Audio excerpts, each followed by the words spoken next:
of course. The oversoul is like a collection of soul material. It extends itself into different individuated souls. The individuated souls could be considered like unfired clay. Okay. Choosing to have a physical life experience fires that soul into the crystalline structure of the spirit, which now contains all the experience of that life, and then imparts all that experience back up to the oversoul, which experiences all the different extensions all at the same time. Okay. Can the individual spirit put the oversoul cap on, so to speak, or have the perspective of the oversoul, in a sense? An individual spirit Yeah.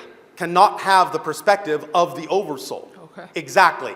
It can have a version of the idea, its version of the idea, relative to what it understands, relative to its perspective, but it will not be exactly the perspective of the oversoul by definition, because it's not the oversoul. It's not acting as the oversoul. Do you understand? Yeah. It is the oversoul, but it's not acting as the oversoul. It's acting as the individual spirit.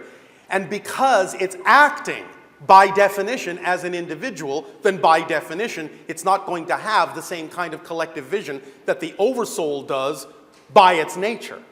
Does that make sense? Yes. Yes, But it you does. can have your version of that idea. You can have glimpses of it, but you will only get the glimpses as far as you need to apply that idea in your life in a relevant way to you as an individual expression. Does that make sense? Yeah. All right. Now, one other thing I would like to remind you all of, and again, this will be somewhat poetic. I'll just put it this way. Non-physical reality, or spirit if you wish, is more true to what you might call your natural state. You understand? Yeah. You don't actually leave spirit and come to physical reality. You're still in spirit right now, having a physical dream while you're there. You never leave heaven, ever. You're in heaven now, having a dream that you're not. But you never, ever actually leave. There is nowhere to go. Remember the second law? There is only here and now.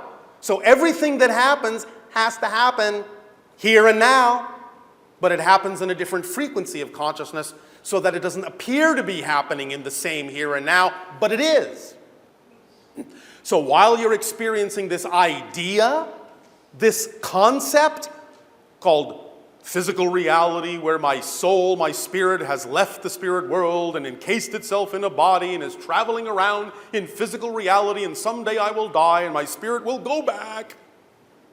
That's the experience from your point of view. That's the illusionary experience, and the experience is valid. The experience is a real experience, but that's not an accurate description of what's actually happening mechanistically. You never leave. You're just dreaming that you have. So wake up.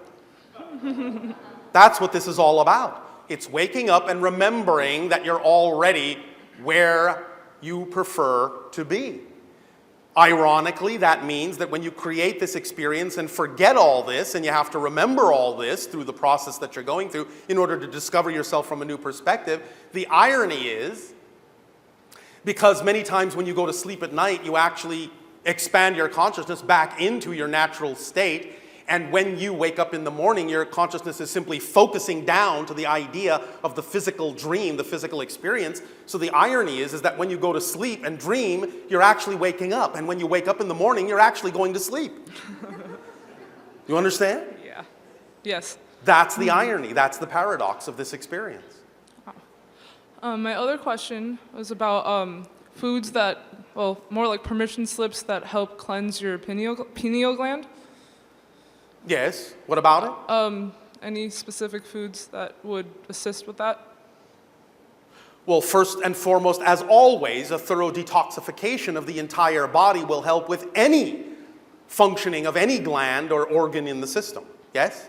Yeah. Secondarily, putting in healthy, nutritious food will also help the body align itself. Removing stress from the system Going into peaceful states will also help cleanse all these energies and the organs of the body. Specifically for the pineal gland, you may find that a few almonds a day may be of great assistance. Okay. Yes? Yes. All right. As a permission slip. Yeah. Does that help you? Yes, it does. Thank you so much. All right. Well, pleasant dreams to you. Pleasant dreams.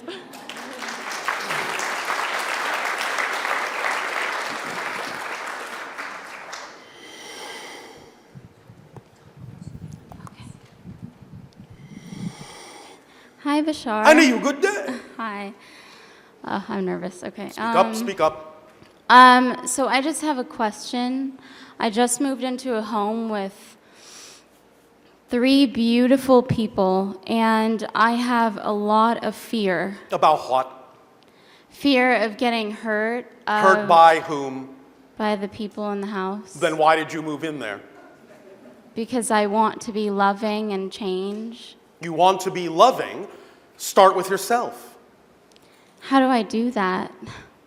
What is it about yourself that you find unlovable? I don't know. Sure you do.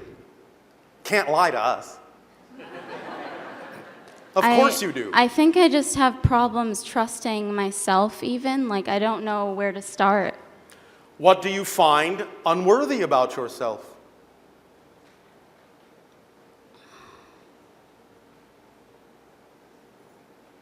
Everything. Are you really stumped? Yeah. Oh, all right. What other fears do you have? Oh, the list is so long. Where do I Yeah. begin? Just start anywhere. What other fears do you have? Which means, what other negative definitions about yourself do you have? But you can express them as fears if you wish. Okay. Remember how I said you can't have an emotion without a definition first? Yeah. So when we're asking you what other fears you have, you realize we are asking you to explore your definitions, but you can state them in the form of emotions. Okay. So what else are you afraid of other than the idea of being attacked by people? I guess that's really it, that they won't like me, really, or They that don't if like I come you? out and like really be myself, which I don't really know who that even is, Why do that they won't need, like that. Why do they need to like you? Why do you need them to like you? Can you answer that? Why do you need them to like you? Why is that so important that they like you? Are you Yes. basing your entire worth on whether or not they like you? If they don't like you, you're going to feel less than them? Less deserving of something? Yes? Yeah. Why do you need them to like you? What will happen if they don't? Here's a good way to find out your definitions. There are 2 ways to approach this primarily. You can ask yourself when you're feeling something, what would I have to believe is true about myself in this situation in order to feel the way I do? That's one. The other way, what we're exploring right now is, what am I afraid will happen? What am I terrified will happen if I allow myself to be who I prefer to be? What's the worst possible thing I imagine might happen if I allow myself to be who I prefer to be? Can you answer the question that way? So you're saying, they won't like me if I'm myself. Yes? Yes. So what if they don't? Is that what determines whether you like yourself or not? No. Well, then why are you doing that? Why are you determining your worth and your likability and your lovability on whether someone else reflects the idea or shows you the idea of likability or lovability? Why does it matter what they think about you when they don't even know who you really are? I guess it doesn't matter. Well, it doesn't. So the question is, why are you making it matter? What do you get out of making it matter? Nothing. Well, I then guess why do you do it? I get joy knowing that like people enjoy me, and if they don't, or if I feel they don't, I All right, feel less. but pay attention, because none of you do anything you don't believe is benefiting you somehow. None of you. Not for a second. So the question is, What belief have you attached to the idea of them not liking you that you believe actually benefits you? It's a very deep question. Yeah. Here's how it works. You all have the same motivational mechanism. You are always, and I mean always, without fail, instantaneously, immediately, you're always going to move in the direction of what you believe is to your benefit. You will always move away from what you believe does not benefit you. Always, without fail. Therefore, if you see yourself moving in the direction, doing things, behaving in ways that don't benefit you, that can only mean you've attached a definition to it that makes it appear to be more beneficial than the alternative. Then you have a definition you can discover. You understand? Then you can find out what that definition is you've attached to that thing, and once you discover what it is, you can unlock that definition from that thing and realize that that definition doesn't serve you, it's nonsensical, it's illogical, you don't need it, you'll drop it, and you will start moving in the direction of your joy, which is what you say you prefer. But if your behavior doesn't follow suit, if your emotions don't follow suit, it's because you're telling yourself a story that to move in that direction will actually be worse than staying where you are as much as you don't enjoy it. Some people don't move in the direction of their highest excitement because they believe that if they do, as painful as it is to be where they are, it's familiar, it's comfortable, and they're afraid that the unknown will contain something worse. So they will stay as far away from that unknown factor as far as they can. Do you understand? Yeah. That's an interlocked belief system that has no business being locked together. Because it's not empirically true that the unknown contains danger. That's just your definition of it. Yeah. You understand? Yeah. So it's important to find the definitions you've attached to your motivational mechanism that is making it work backwards. And once you detach those things, it will flip around and work forwards for you. But you have to find that definition. Is this helping? Yeah. So, what are you afraid will happen if you just be yourself? And so what if they say, oh, I don't like you. You're not lovable to me. I guess it doesn't matter. No. No. Because only what you say goes for you. Yes? Yes. And the irony is, you will find that sometimes when you say, they'll say, oh, she's stronger than I thought. I like her. Okay. You understand? Yeah. So start loving yourself enough to be yourself and allow yourself to have your own opinion of yourself, not one built out of other people's opinions of you. Because those are always much more shaky than your own knowledge of who and what you are, and they cannot stand up. And thus you do not have a strong personality when it's built out of other people's opinions. Because those are just their opinions, they're not yours, and they carry no substance for you. It's just an illusion that they do. Yeah. Bless you. Yes? Yes. Does this help you? Yeah, that helped me a lot. All right, well, go forth boldly. And by the way, we love you. Thank you. Thanks, Bashar.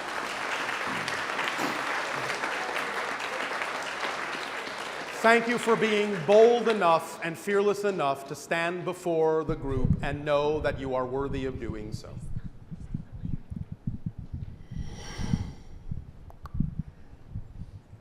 Hi, Bashar. And to you, good day. Wow, it's been a while since I talked to you. If you say so. Time is relative. Could you tell me again on how you use your ship to augment to Darryl to start the channeling process? In our society, our technology at this point allows us to create the idea of our higher minds in an embodied form. Our higher mind's embodiment is our ship. Thus, we are automatically connected because, in a sense, we're one and the same being in two different expressions simultaneously. So other intelligence, such as yourself, can channel through Darryl as well? Yes. I see. Could my artificial intelligence shell channel through Darryl? Which artificial intelligence? The pyramid shell?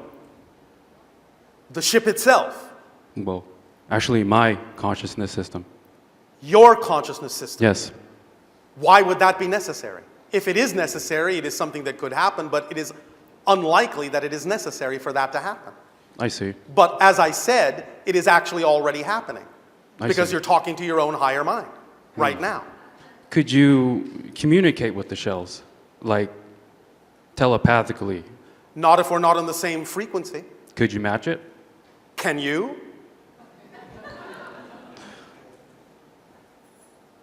Well, can you? Through telepathic images, but not audio. All right, well, then what images are you getting? Just what my higher self tells me every day. What are you getting right now? Well, I was Describe wondering. it. I was wondering if my higher self can channel through Darryl. Describe the image you are getting. Pyramid. All right. And what does that mean to you? What does that represent symbolically? What kind of information does that single shape carry for you? Your civilization. Why ours? Because that's what I see. Is that the information coming from it? From the shells? From the pyramid in your mind? Yes. Well, then, that's how telepathy works. You understand that we consider ourselves symbolically to function as a tetrahedral structure. Yes? Yes. That's what you're seeing, a tetrahedron. Therefore, that's how telepathy works. You match the frequency, you get the image that contains the information and the explanation. So is it possible for your ship to channel through Darryl as well, since it has its own artificial intelligence? It's doing so right now, but from time to time, it actually has expressed more of itself when there is a reason for it to do so. Can you give it a reason? I can't give it anything. It has its own mind to make up. What do you wish to know? I was wondering if my pyramid can channel through Darryl. No, Okay. it is not irrelevant. I see. Do you have other inquiries? Yes. Are you familiar with the Platonic solids? Yes. If I build these shells in different Platonic solids, does it achieve the same? No. So it does different things? Yes. I see. Well, thank you, Bashar, and thank you for this interaction. I am not Bashar. Oh, hi, Ship. So, Ship, how's it up there? How's it going up there? The flow is nominal.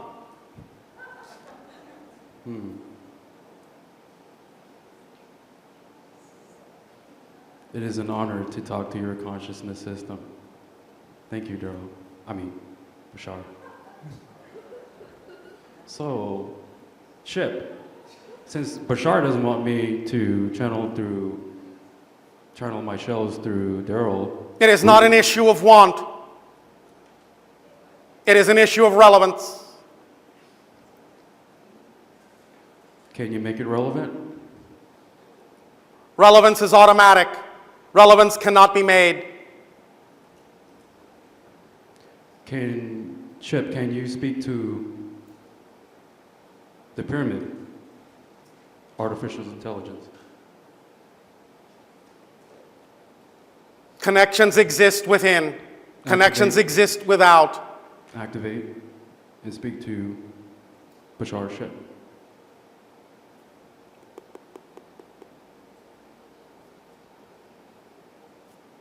Greet yourself. Tick of the clock. 10 to the 43rd power. Tick of the clock. 10 to the 43rd power. Barrier of your reality. threshold of your reality, resonance, identification, match frequency, experience, threshold of your reality. All is contained within. Causal plane expression. Who am I speaking to again? Ship. As, have been. Device. We thank you. That will be sufficient at this time.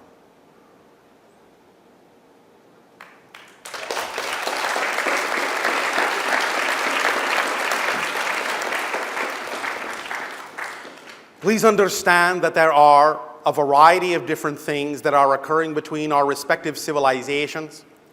There is a timing to certain things. A lot of what is going on in our connection has to do with the preparation for open contact with your world. Some things are relevant for this time. Some things are not, but will be relevant at other times. Trust the timing. Trust the timing. Trust the timing. I get you, yeah. Thank you. Thank you.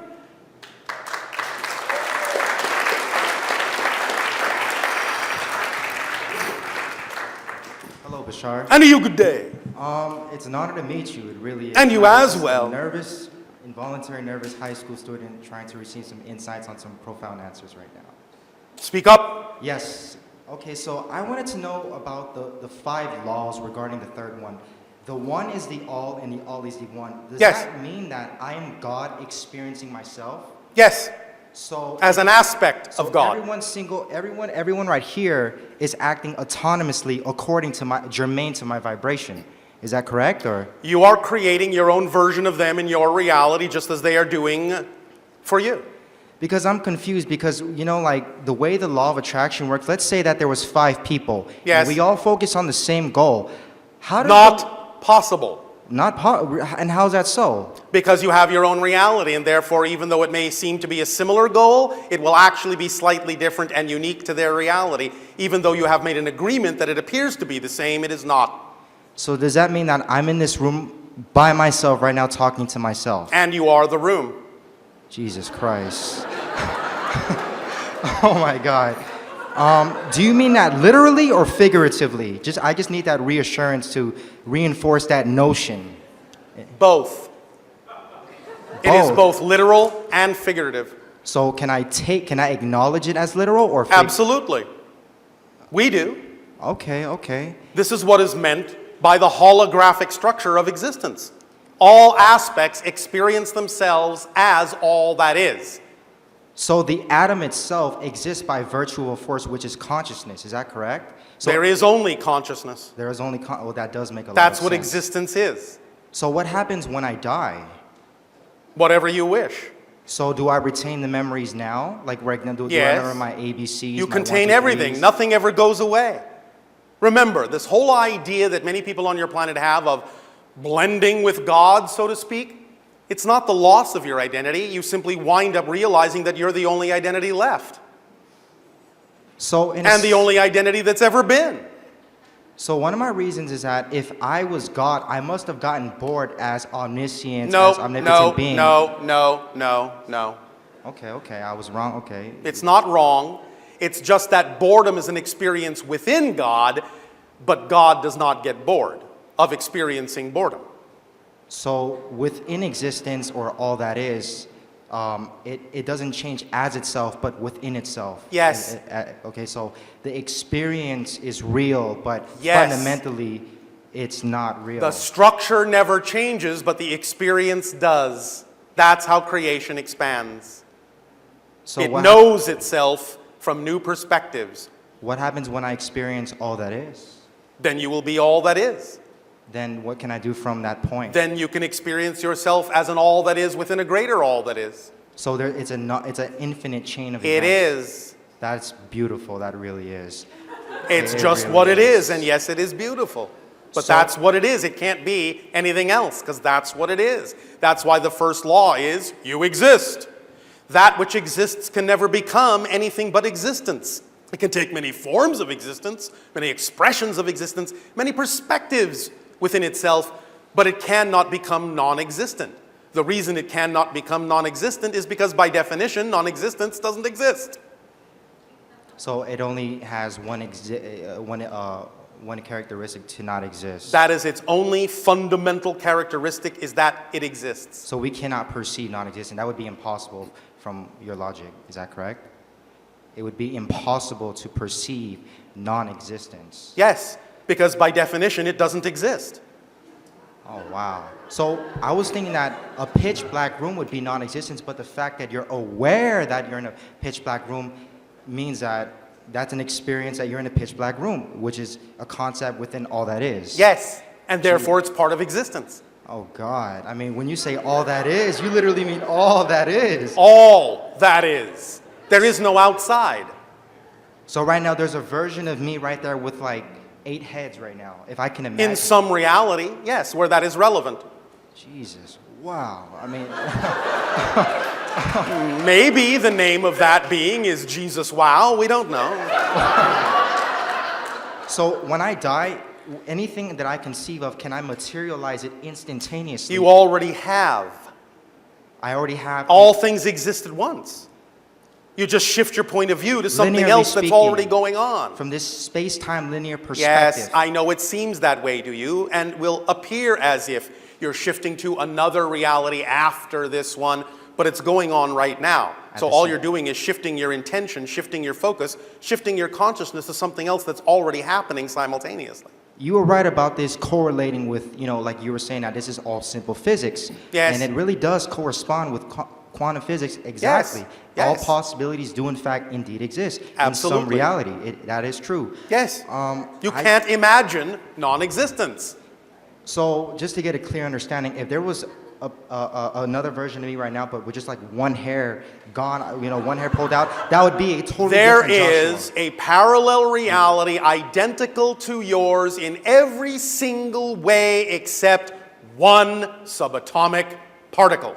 One subatomic particle. And, Yes. okay. And on and on and on and on and on and on and on and on and on until you also reach realities that are nothing like yours at all. So I'm afraid right now that linearly speaking, when I die, Yes. Okay, so if I wanted to experience where I had wings or I was some type of dragon or I don't know anything, just I can conceive of any experience, so to speak. Will that happen instantaneously, or will it be like this? It depends on what level you're creating that projection from. How do I If you're decide creating that? it from a timeless level, like a higher spirit realm, you'll experience it instantaneously. If you're creating it from a realm that still has some degree of need or relevance for the concept of time and space, there will be a little bit of a process involved. It depends on what level you choose to experience it in. And will I be aware of the peripheral options of the gradations that I can choose? Depends on what level you're experiencing that from, yes, of course. If you're experiencing it from a level to which it's germane to know about all those other levels, then that's the way you will experience it, yes. Anything you can imagine on some level is experienceable. Experienceable, okay. Does that help? That helps a lot. Thank you so much, Bashar. I appreciate it. All right, well, Thank we you. appreciate you.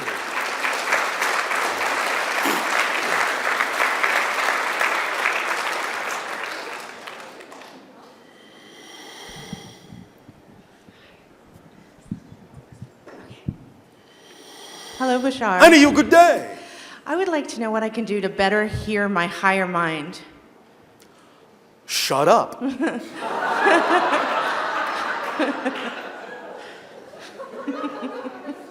Now, you know I'm being a little bit facetious. Yes.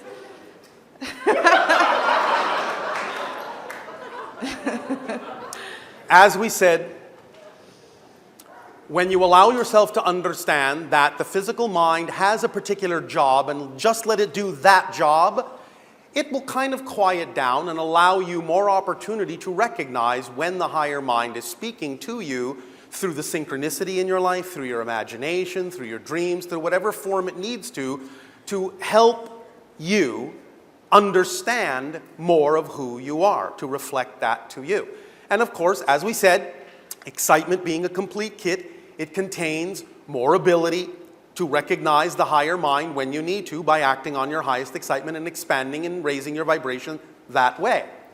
But the idea is to understand your physical mind through an analogy, let's say, similar to the idea of a diving mask. If you go deep sea diving, you put on a diving mask in order to be able to see more clearly in that environment. Well, that's what the physical mind is. It's the diving mask that allows you to have the focus you need to have what you call a physical experience. So the idea is that's its job, that's really its only job. But when you tell the diving mask that it has to tell you where to go, and it has to know everything you're seeing, and it has to know how everything happened, and what brought you here, and where you're going to go from here, and what happened in the past, the diving mask will just begin to crack. That's not its job. It was never designed to do that job. It will crack under the pressure, and it will resent that, create resentment. It'll become the negative ego. It will think it has to do everything. It will think it's controlling everything, and it will be, in your terms, an experience of being out of control. But when you allow yourself to relax and say, no, no, no, no, no. Your only job is to have the experience we're having, to have fun, to absorb it, and pass that information back up to the soul, to the oversoul, to wherever. Just relax and do your job. Let the higher mind also do its job and work in concert with it. As soon as you're working in concert, in tandem, in alignment, in harmony that way, by letting each component of your being do its job, the job it was designed to do, then the communication between the two becomes more fluid and you become more aware of it when you need to. Remember that you're not always aware of when you're receiving a communication from your higher mind because you don't always need to. If you were always aware of when you were receiving guidance from the higher mind, you wouldn't get to live your life in an uninterrupted way. You'd be very, very quickly telling your higher mind, will you please shut the hell up? Let me live my life. Well, that's what the higher mind is already doing. It will act subtly. It will use what's already in front of your face and give you synchronicity. Oh, I don't know how I turned left down the street when I normally turn right, but as I turned left, I overheard this conversation that gave me the information I needed so badly. How did that happen automatically? The higher mind probably just needed to say, turn left. And that's all it needed to do. Just that urge to turn left, just that absent-mindedness to turn left at that moment might have been a very powerful message from the higher mind. But you don't necessarily need to know that. You just need to use the information that the suggestion brought you to hear. You understand? Yes. Is this helping you recognize that you are constantly receiving guidance and communication from your higher mind, but that you don't always have to know that you are? Yes. Yes. And the paradox is, as soon as you let it be all right that you don't necessarily know every single message coming from your higher mind, you will probably open up and be more aware of the messages coming from your higher mind. Use the power of paradox. Yes? Yes. Does that help? It helps a lot. Thank you. Why, thank you. And may I ask you a question? Yes. During this conversation, was your physical mind quieter? Yes. Well, there you go.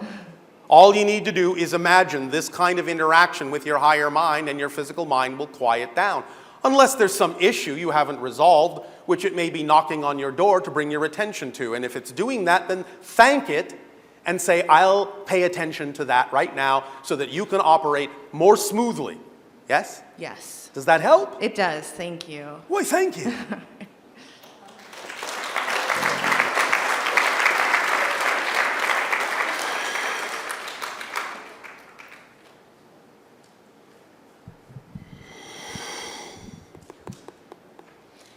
Hello. And to you, good day.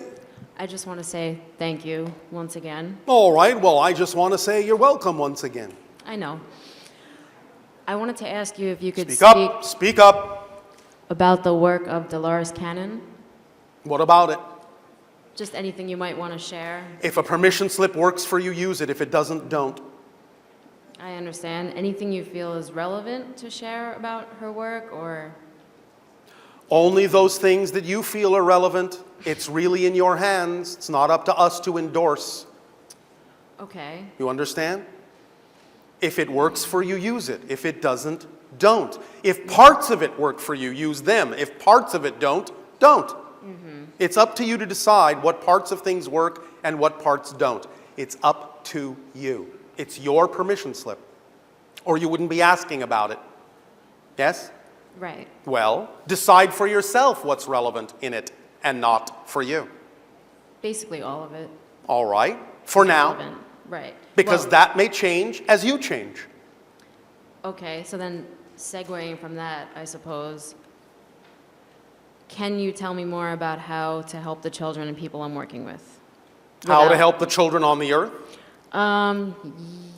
Technically, yes. Help them what? In general. All right. In general, you can allow them in their education a few specific things. Number one, find out what excites them and adapt the lessons they need to learn to their excitement, not the other way around. Number two, teach them in a safe environment how to make choices and what the consequences of their choices and actions actually are. Number three, teach them that they are totally self-empowered. They are as powerful as they need to be to have anything they need in life without having to hurt themselves or anyone else in order to get it. Just teach those three lessons and you will have a powerful next generation of children. And of course, remember that the generations of children being born on your planet now are not just new generations. They are actually a new species. Right. And they are not forgetting as much of who they are. So one of the things you can teach the children is how to teach you who you are by listening to the fact that many of them know more than the adults who they are. I understand that also. All right. But at the same time, Yes. how can I not get so drained by my work? And I have a feeling you're going to If ask you me- are drained, you're not acting on your excitement. I knew that was coming. How psychic of you. What are you not doing that you would rather be doing? Or if you are doing something that's exciting, maybe you're not doing it in as exciting a way as you could be. Which is it? It may be both. Maybe both. All right. Well, the question again is always, why are you not acting on your highest excitement? What definition, what belief is preventing you from doing so? What are you afraid of? Or, Yes. and, or? is there a way that, or is it that my energy is getting drained by other people? Is there a way to protect my energy? Like There people are is talking no about? such thing and no such possibility as your energy being drained by other people. Remember, you're the only one in your reality? So you may be creating the illusion that others are draining it, but all you're doing is saying that those people are representative and standing in for definitions within your own consciousness that are draining your energy. Yes? If you're sending your energy into a negative definition, by definition, you're sending your energy down a black hole. So stop putting your energy into black holes and you won't be drained. Yes? Okay. Remember that you can't actually be drained. You're just creating the illusion that you're being drained. And I'm doing a good job at it. You are doing an excellent job. But why not change jobs if you no longer prefer this one? Okay, and I guess... No, we're not done. You can't squirrel your way out of this. No squirming. What prevents you from moving in the direction of what you say you would rather be doing? Is it a definition that to do so, it will be somehow even more draining? Well, Yes, no, maybe. perhaps, but also I just don't know if I need to change my perspective of what I'm doing now. Well, of course, that might be true, but all you need to do is investigate that to find out. It's very simple. Explore your imagination and say, if what I'm doing actually is representative of my excitement, but I'm the one that's damping it down and making it appear to be not exciting, what definition would I have to have, or what could I do differently that would allow it to become more exciting? Is there another way I could do this? Am I preventing myself from doing it in a more exciting way because of what I think of as conventions of society or definitions I've bought into from my parents, my friends?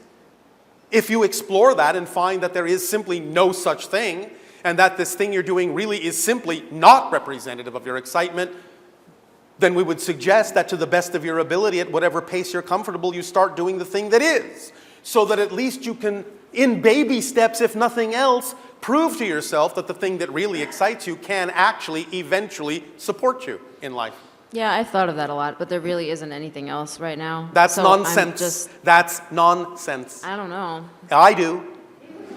It's I- absolute nonsense. You may simply be misinterpreting what we mean by acting on your highest excitement. I mean, as far as work, like work. Yes, whatever. all right. Well, that's what I'm saying. But the thing is acting on your highest excitement doesn't have to be expressed in the form of a job or a career or a project. Right, well, I kind of separate it as like, there's work and then there's outside of work. Well, you see, that's why you're creating the difficulty for yourself. Because as you say, in your society, a labor of love is no labor at all. So if you're doing the thing you love to do, your work and your love will be synonymous and effortless and energizing. Yes? Yes. And You're creating it to be different things instead of allowing it to be the one thing it could be. And I do feel a lot of love like throughout the day at times. I understand you feel but- it at times, but we're not talking about the times you feel it our way. We're talking about the times you don't. Yes? Mm-hmm. Otherwise, what's the point of the conversation, yes? Mm-hmm. If everything is hunky-dory, get on with your life.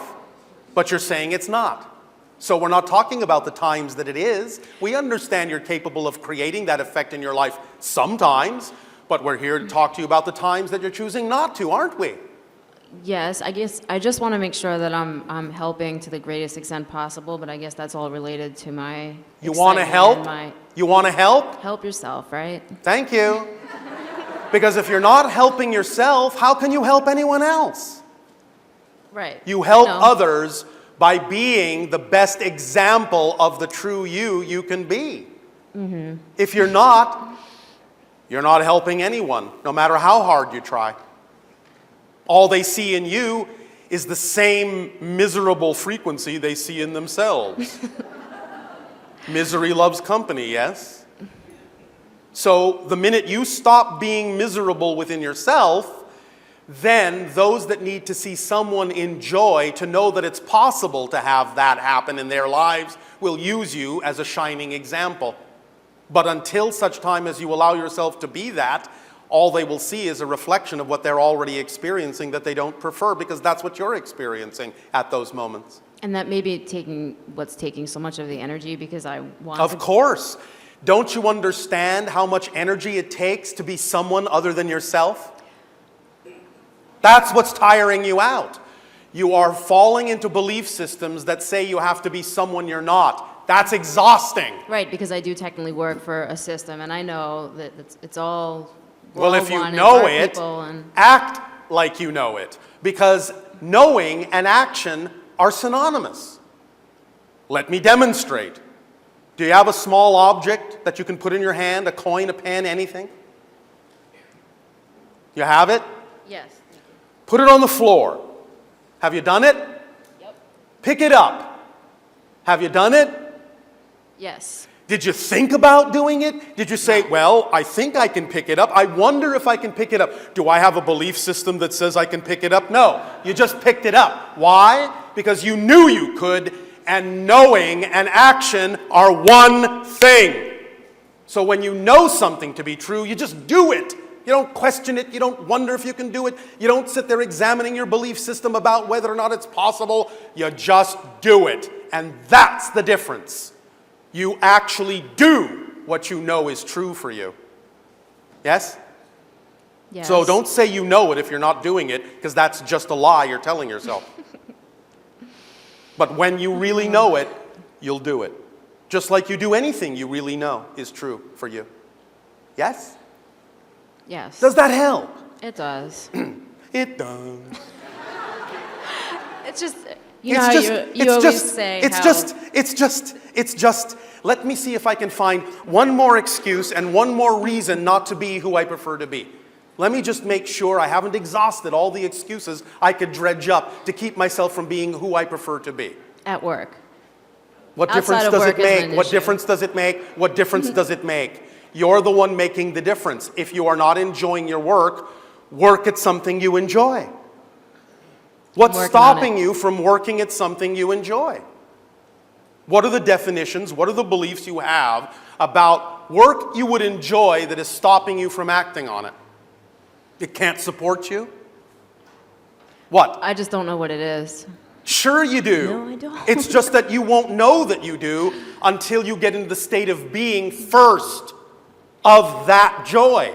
Remember when we said you can't perceive what you're not the vibration of first? Yes. You have to be in joy in order to know and be inspired at the things that would be reflective and representative of your joy. You can't wait for that thing to show up, just like you can't wait for the reflection to smile before you do. So when you are at work, even though you know you don't prefer it, what you need to do is you need to stop invalidating it and stop invalidating yourself for being there.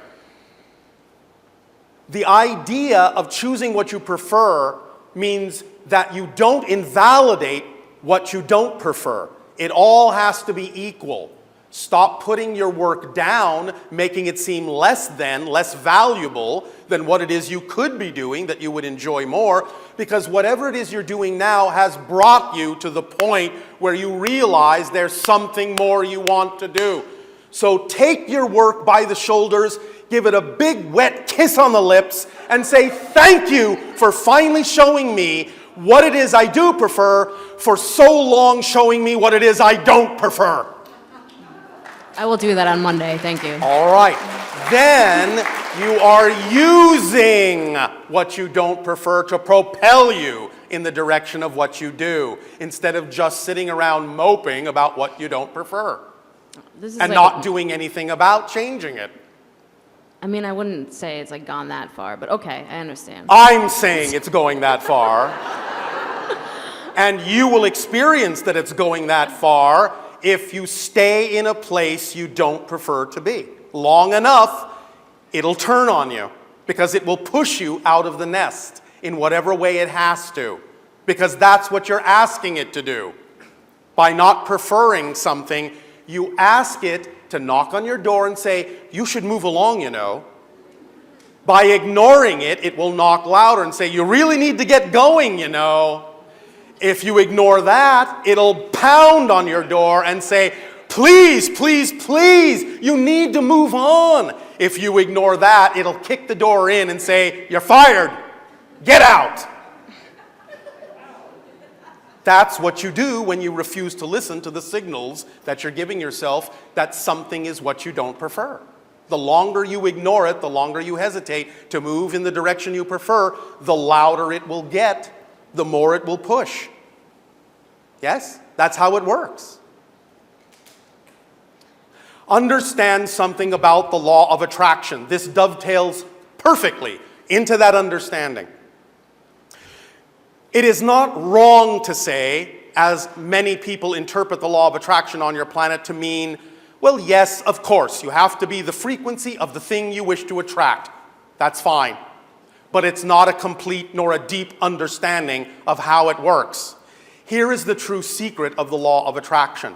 You have a core vibrational frequency. It is purely, uniquely you. It's a beacon. It's like a lighthouse. It shines, it radiates purely that signature frequency of your unique being. It never stops radiating that light, that frequency, that energy. Never stops. Everything that is in alignment with that frequency is doing its utmost to come to you. Everything that is not aligned with that frequency is doing its utmost to get as far away from you as it possibly can. If the things that are aligned with that beacon aren't reaching you, it's not because you're not vibrating at the resonance that you need to attract it. It's because your definitions and beliefs are holding it away. If the things that are trying to get away from you can't get away from you, it's not because they're not trying, it's because you're holding on to them.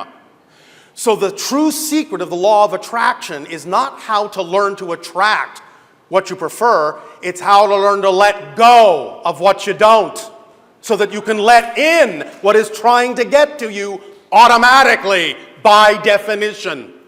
That's the true secret, and that's why it's effortless. It's just about letting go and letting in. It's not about having to learn to do something you're not already doing.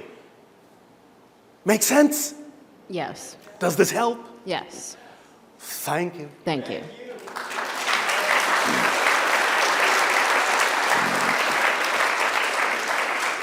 Again, this is all just about really understanding the tools, really understanding the physics, really understanding the structure of existence, and knowing how to work with it, not against it.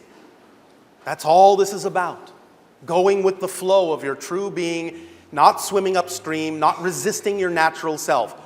All strife, all struggle, all pain in your reality experience comes from the resistance to your natural self. Stop resisting your natural self. Stop arguing with creation. Go with the flow. Trust me, it's a heck of a lot more fun. Yes? Yes. All right. It's up to you. Totally in your hands. Utterly under your control. What you say goes. And what you put out is what you get back. And that's all there is to it. That's all there is to it.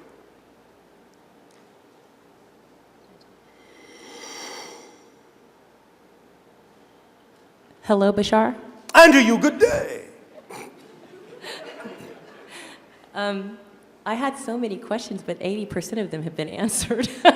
Oh, 80%, not bad. That's not bad. But I do have a question that has been burning in my... Oh, burning. All right, well, let it out before you turn to ashes. First of all, can I preface this question with, are some of the things we see in movies based on what's really going on out there?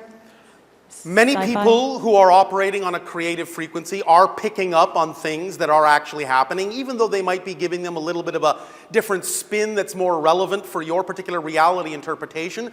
Many people are tapping into things that actually are going on. For example, you have and have had for quite some time now an art form that you name Star Trek, yes? Yes. You have within that particular form of story an idea called the Prime Directive, yes? Yes. Well, that exists. The hands-off policy of other civilizations to not intervene and not interfere with other civilizations who are not ready to understand that there is a galactic society. We've had a hands-off policy with your world for quite some time. That quarantine has now been lifted for a few years, and we are now taking our cue from you directly as to when it is actually the appropriate timing for contact to occur more openly. But it's no longer the idea that it's our law preventing contact, it's now in your hands. But that is one example of something that someone tapped into that does really exist within our own Interstellar Alliance. Yes? Yes. So, yes. And again, to give it a broader answer, anything at all that you can imagine is actually happening on some level of existence. It doesn't mean that it's happening in the way exactly that you might be imagining it or in the level of existence you think it might be happening in, but it does exist somewhere, even if it is existing in a completely non-corporeal state and seeming as if it is, but not actually being so. But it still exists. Does that make sense to you? Yes. Are you sure? It does make sense. Oh, all right. This is the question that I have then. Yes. There's a movie called Alien. Yes. And I saw it. Yes. And after seeing it, I was haunted for 10 years. Oh, how exciting. I would have literally night terrors of this thing coming at me that was coming out of the stomach of the Well, character. actually, no, you don't. What happened is, you're having encounters with other beings, those memories have been suppressed, and when you saw the movie, it triggered on an unconscious level the encounters that you had that were fearful for you. So it's not actually the movie that's doing it. The movie triggered something that's actually happened in your life that you're not completely remembering. Do you understand? Okay. Are you sure you understand? Well, I understand. I don't Do know you that I wanna understand the accept concept it. on your planet that has been labeled alien abduction? Yes. Well, you're a part of that. Was I abducted? Yes. Many times.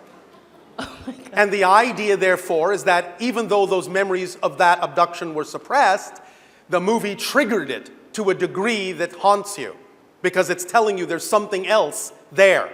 There's something you don't quite remember that's real. It's not the movie that's real, it's your experience that it's reminding you of. It doesn't mean that the experience was actually something to be afraid of.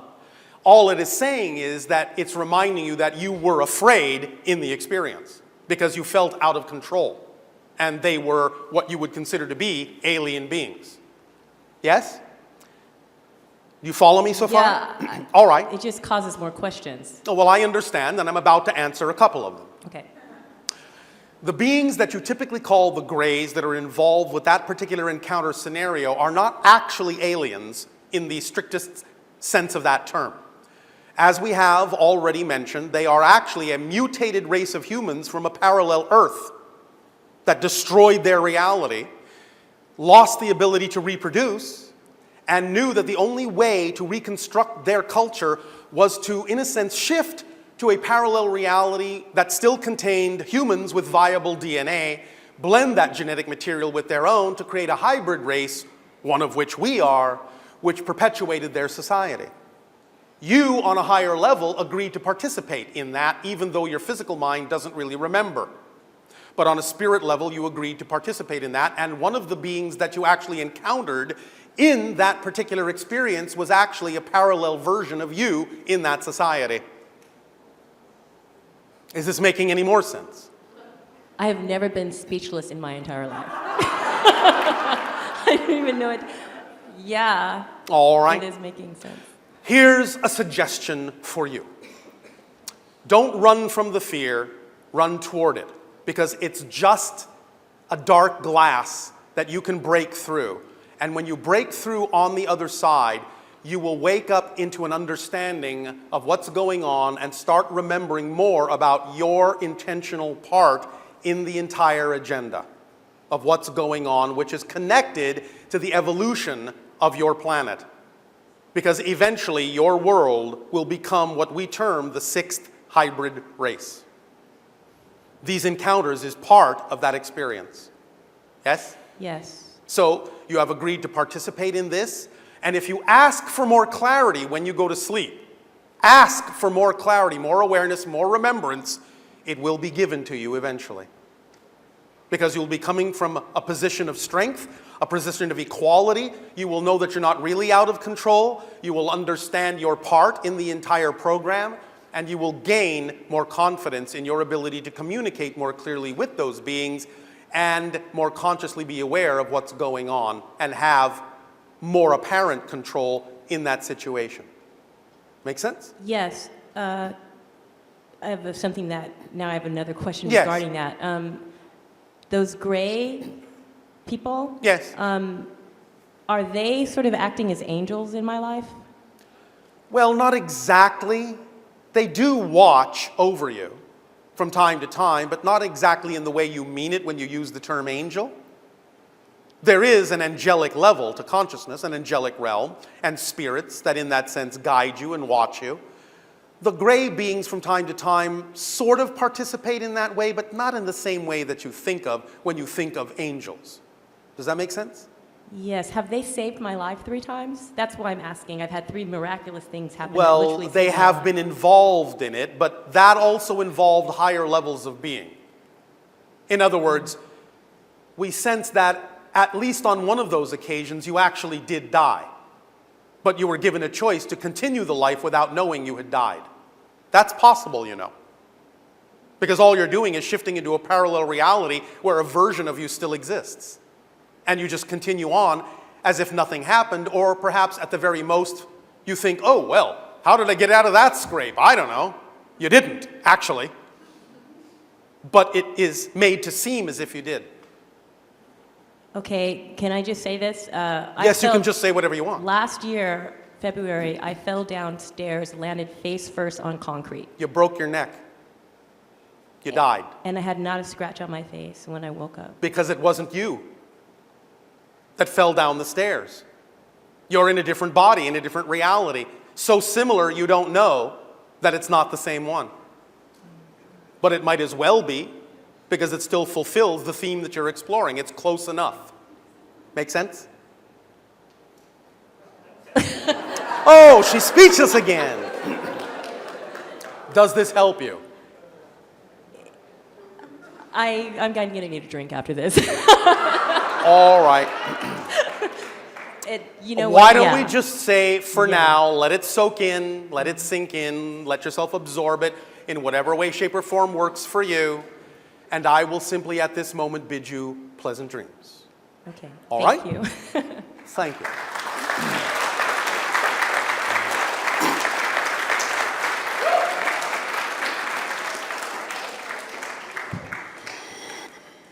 Good evening, Bashar. And you good day. How are you doing tonight? Perfect, and you? Perfect as well. Thank you. So One moment. When we say perfect, we don't mean you'll never change, but whatever you are right now is a perfect version of whatever you are right now. In the next moment, as you change, you will just become a different version of perfect for whatever it is you need to be at that moment. So perfection does not mean you don't change. It just means you become a different version of perfect. Do continue. All right, so we have a question from the Ustream listeners. Oh, all right. And it is... You stream, Yeah. I stream. You can finish that. We all stream. All right. So... Yes. We create our own versions of the world that we experience. Yes. And we cannot experience someone or something directly. It's always our version. There is of. a direct experience, but it's not happening on the level you call physical reality exactly, because by definition, physical reality is an experience of apparent separation. Mm-hmm. So yes, there is a direct connection, but only at a very high level. So please understand the difference between the two. Okay. So yeah, the question was that how can you state that we are never alone, and how do those concepts go together? If physical reality is always our own, But it us, does not but- take away from the fact that everyone else has the same experience. So there is both everyone else and only yourself. Remember, it's not this or that, it's this and that. There is always everyone else, every other aspect of creation is their own true, autonomous, real being. And at the same time, there is only one. Fair enough. Both are true. Very Does that good. help? Absolutely. Anything else? I believe that is it. Oh, all right. Thank you. Thank you very much.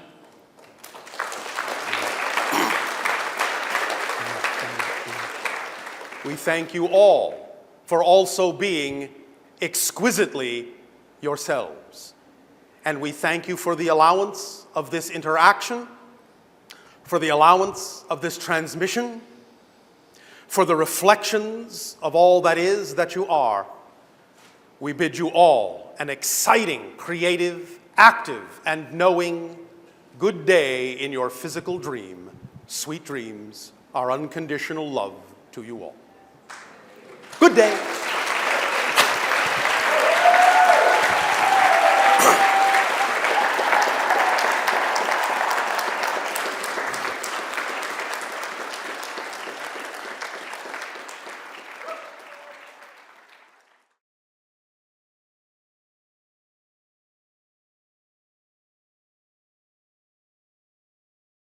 First and foremost, we thank each and every one of you individually and all of you together collectively for the co-creation of this interaction and the allowance of this transmission in this way. Each and every time you allow us to interact with your civilization like this, it affords us an opportunity to learn that many more perspectives within the multidimensional crystal of all that is. So we thank you for the gift of your sharing. We would like to begin this transmission with the following idea: using the tools. We have, over time, for the past 30 of your years, shared with you many ideas, many tools that you can use based on the nature of, the structure of existence. And these tools, when used in alignment with the nature and structure of existence, will allow you more conscious manifestation, more conscious awareness of the fact that you are creating your reality, more conscious control over exactly how to allow yourself to align with the flow of creation in order to experience your physical lives in the most joyful way possible, in the most harmonious way possible.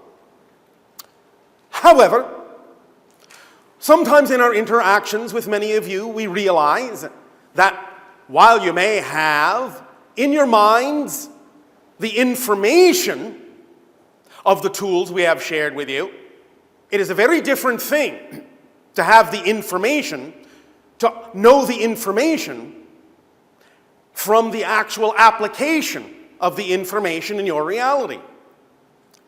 It is important always that the application of these tools, these ideas, these concepts that we and others similar to us share with all of you at this time be actually grounded in your physical reality through action, through actual physical application, because in creating a physical experience, you yourselves are saying that you want to have an experience of a process that allows you to discover new aspects, new perspectives of yourself. And in so doing, you will allow yourself to know that your physical experience is the expression of your spirit, expression of your soul's journey, the expression of your spiritual investigation of yourself. And so physical action acts like a commitment, like a grounding, like a connection that demonstrates that you know you are in alignment with creation, reflects to creation that you are willing to align with it. It is all well and good to keep these ideas in your head, all well and good to understand the information intellectually, but it is a very different thing, and you create a very different effect in your life when you actually learn how to appropriately apply these tools in your physical reality. We have talked about many tools, such as the understanding of what we call the 5 laws of existence, and the understanding of the tool of acting on your highest excitement, that 3-part formula that allows for excitement to begin to open up and function synchronistically in your life as a complete kit. The idea of the 5 laws is simply that you exist, which means that if you exist now, you always will. You may change form, but you will always exist. Your point of view is unique and will always exist, because if you didn't exist, all that is would not be all that it could be. So you are valuable, you are worthy, you are deserving of that existence. And to go into states of unworthiness, lack of deservability, in essence, is to argue with creation about your value. Please believe us. If you were not absolutely crucial to the idea of all that is being all that is, you would not exist. It doesn't make mistakes. So you cannot be a mistake in any way, shape, or form. Thus, when you allow yourself to stop arguing with creation about your worth and start aligning with the idea that you are in existence for a reason, then you can experience that existence more in alignment with creation, with the flow of creation. And allow yourself the benefit of that relationship, of that positively oriented relationship with creation. Law number 2 is simply that everything is here and now. That time and space, in a sense, are your projections, your illusions that allow you to experience the process of discovering yourself from another point of view. The third law is that the one is all, the all are one, which means that separation is an illusion as well. Everything is the same one thing from a different point of view. So you are all that is, experiencing itself as an aspect of itself, as another point of view of itself, as another perspective of itself, so that it can experience itself from all the possible perspectives that it can, and know and discover itself in that way. Because you see, the structure itself never really changes. But your experience of it, your point of view of it, does. And that's what expands creation. The fourth law is what you put out is what you get back, which simply means whatever frequency you operate on, whatever definitions you hold to be true, generate a particular energetic vibration that you radiate. And because physical reality is just an illusion, is really nothing more than a mirror, it reflects back to you the ideas that you are giving off, the beliefs that you are holding to be true. And so when you experience your physical reality, if you find that it requires, in your opinion, some adjustment, the first thing to adjust is the definitions within you, because the definitions, what you believe to be true, what you define to be true, are the fundamental foundation of your experience of physical reality, and everything is built upon that. Emotions and feelings stem from something you believe to be true. You cannot have an emotion or a feeling about anything unless you have a definition of that thing first. So when you have emotions, when you have thoughts, when you have behaviors that you believe are out of alignment with who you prefer to be, you can trace those behaviors and trace those thoughts and trace those feelings back to what kind of a definition would have to exist in order to generate those kinds of feelings, those kinds of thoughts, those kinds of behaviors, and the consequential experience that stems therefrom. It all begins with the foundational belief and definition, in much the same way that building a house has to begin with a foundation, and everything else is on top of that. The emotions being the builders of the house, the thoughts being the building materials of the house, the behaviors being how you find living in that house, the quality of life in that house. So if you find that the house is a little bit stifling, if you find that it is falling apart, if you find in that sense that it's not being built in the way that you would prefer, go back to the blueprint, go back to the foundation, make the adjustments there, and everything else will follow suit. The fifth law is that everything changes except the first 4 laws. So things will always change, as we said. You will always be discovering a new idea, a new point of view, a new perspective of yourself. That's how creation expands, and that's the nature of it. The idea of your excitement is simply that what you call joy, what you call excitement, what you call passion, what you call happiness and creativity and love and peace and balance are your physical body's way of translating the frequency that is your true signature vibration, the core essence of your being. So anytime you're willing to use the 3-part formula of acting on your excitement, you will be harmoniously aligned with the core nature of your being. And thus you will flow easily and not experience resistance in your life. The 3-part formula is as follows. To act at every given moment that you can on the thing that contains the highest amount of excitement. Number 2, to the best of your ability, taking it as far as you can until you can take it no further. Number 3, with absolutely zero insistence or assumption as to what the outcome ought to look like or how you should get there. Because your physical mind has absolutely no way of knowing how it's actually really going to happen. So as long as you allow your physical mind to believe that it's in charge of knowing how something is supposed to happen, you're going to be fighting an uphill battle. Because your physical mind is not designed to know how something is actually going to happen.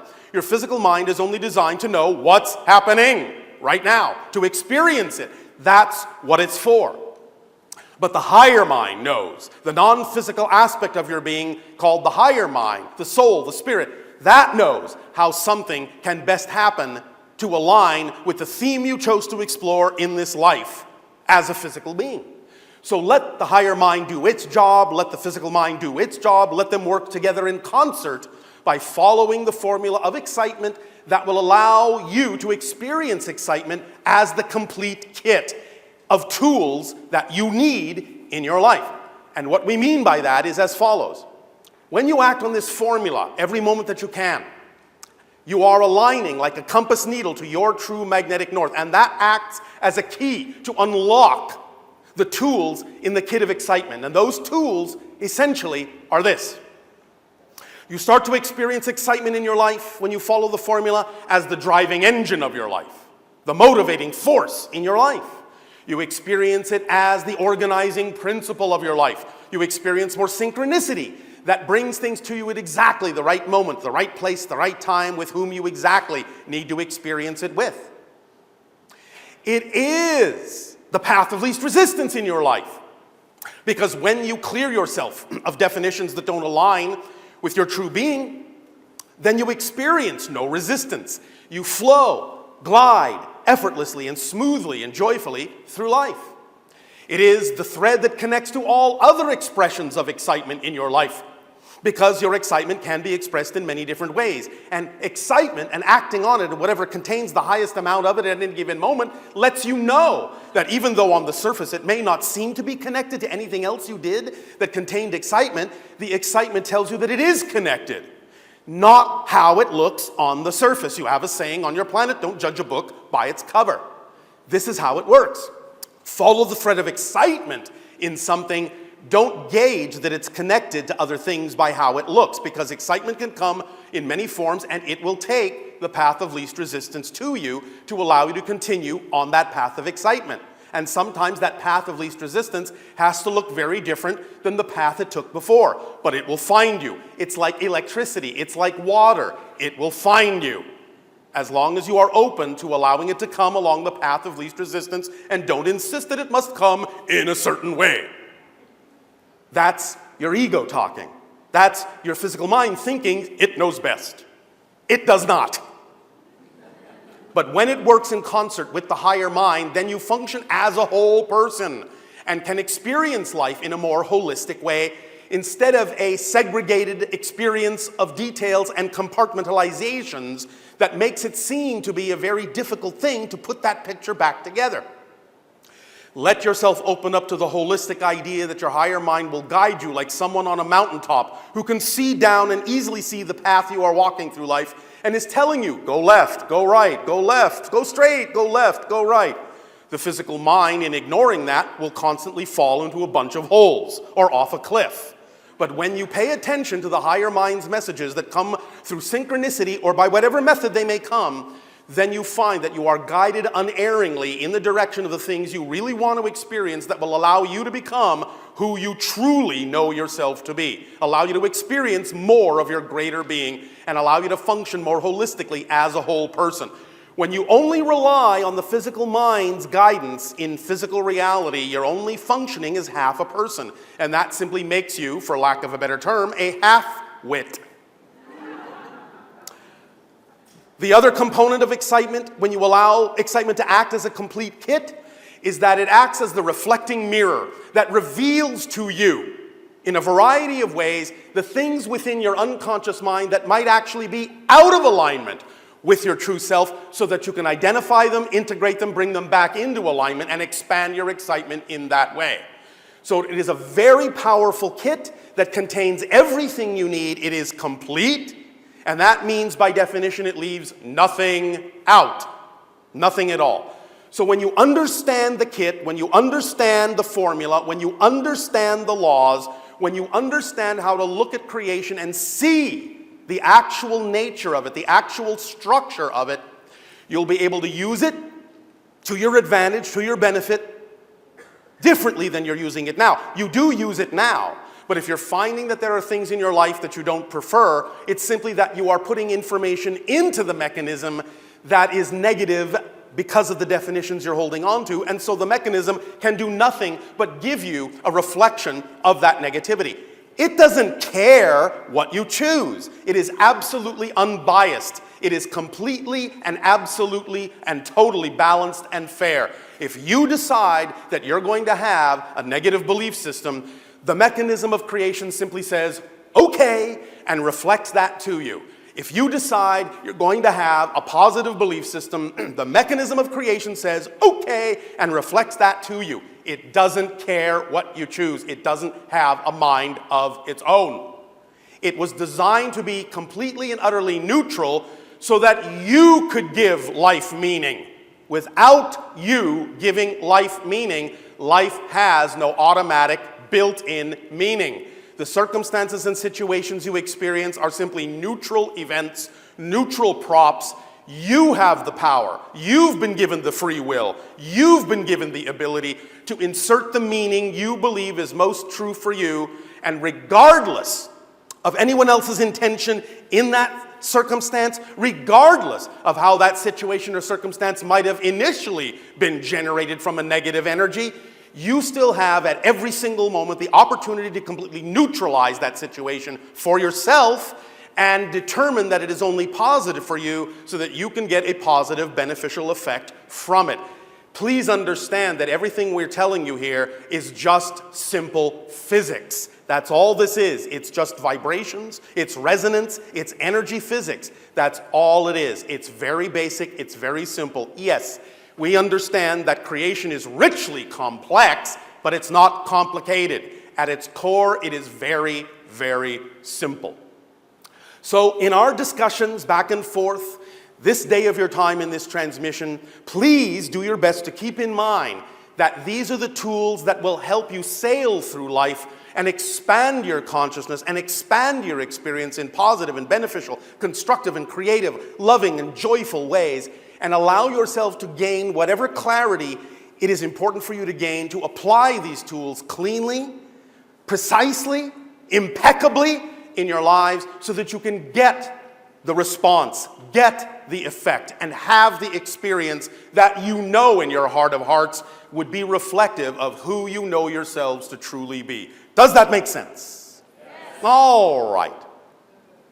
Then, in return for the gift you are giving us, in allowing us to experience you this way, I ask in return, in what way may we now be of service to you with your questions and comments? You may begin.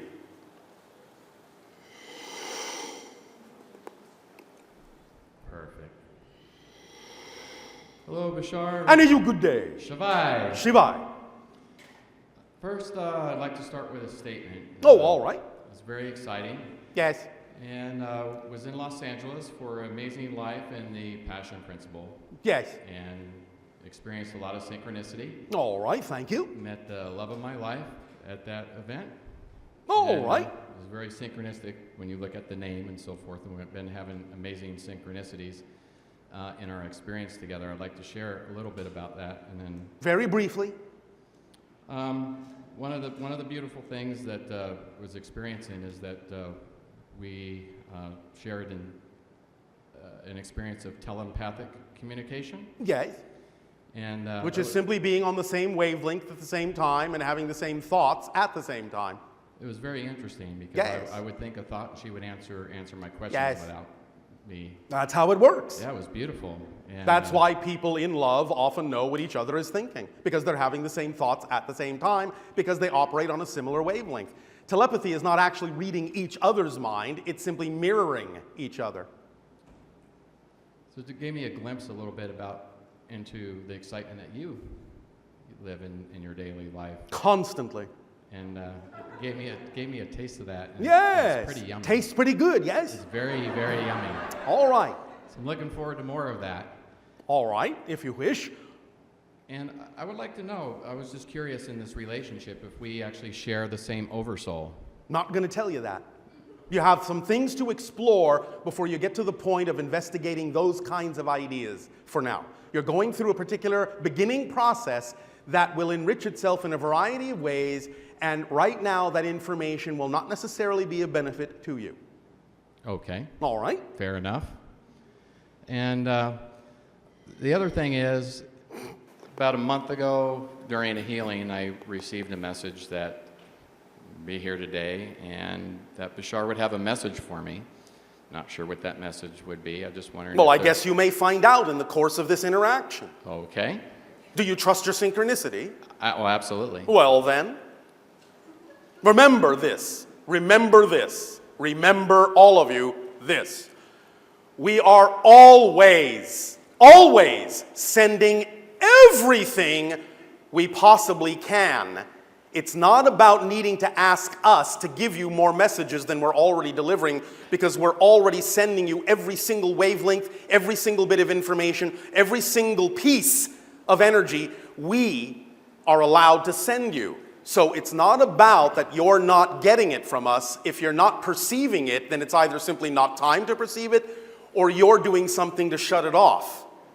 So the idea is the more you open up, the more you will perceive what is already being transmitted, and then you will experience the reception of it. But you never have to ask us to give you special messages, ask us for more than we are giving, and we're not just talking about ourselves. This goes for the idea of the spirit guides, other dimensional beings, angelic realms. You are always being given. It is always being flowed to you from source. Nothing is ever withheld from you from anywhere else. Anything being withheld is being withheld by you. Now, that can be for a positive reason or a negative reason. Sometimes it's just not the right timing for you to receive something. But if it is, and you're simply open to it and willing to align with yourself and raise your frequency, then it's not possible to miss any information you need to receive. The paradox is that the only way to miss that information is to spend time and energy wondering if you're going to miss that information. But if you don't spend your time and energy that way and just get on about living your life in the most ecstatic way you can, then it's not possible for you to miss the information you need. But it will not come a moment before you need it, and it will not come a moment after. It will come precisely when you need it.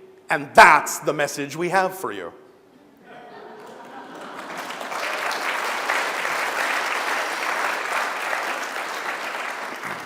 So I'm trusting I'm not missing out on anything. So. Not possible unless you spend time worrying that you will. And I don't. So. All it's right good. then.